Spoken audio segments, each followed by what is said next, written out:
All right, so clap your hands. Are you? Oh, roll. Go Have ahead. I called roll, Scott. anything? Oh yeah, go ahead. What do you want me to say? Just say Does the it have to be annex a take clap? one. Yeah, it has to be a Yes, clap because annex. this is the sound. Annex take one.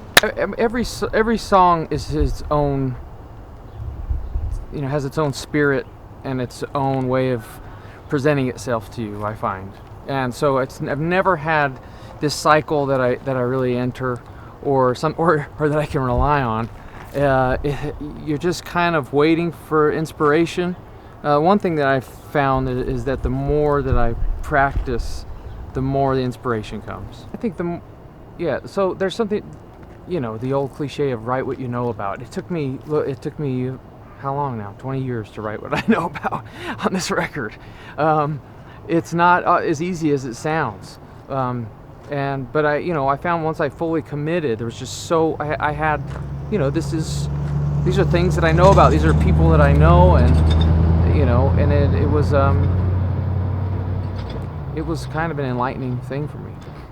It can start as this, the smallest seed, to plant for a song. And I think back to when I lived here.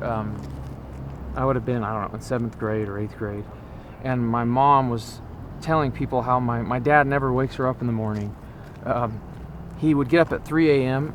to go to work about 20 miles north of here in a town called Payson, and she said he was like a little mouse. He was so quiet that he didn't wake her up. And so that always stuck with me because to me my dad had calloused hands and this hard jaw and whiskers and hard, and everything was hard about him. And so her calling him a little mouse just stood out for me, and then that made its way onto a song on the record called The Getting By.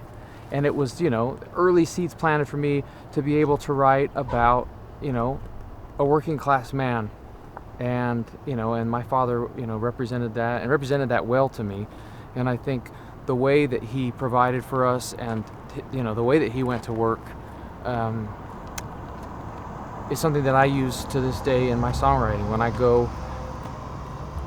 I go to work every day, it's something that I learn from him.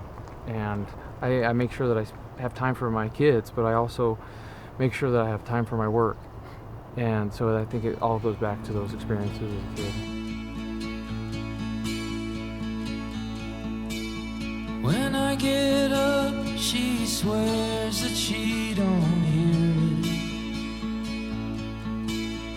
it. Says that I'm as quiet as a mouse. I comb my hair and throw some water on my face,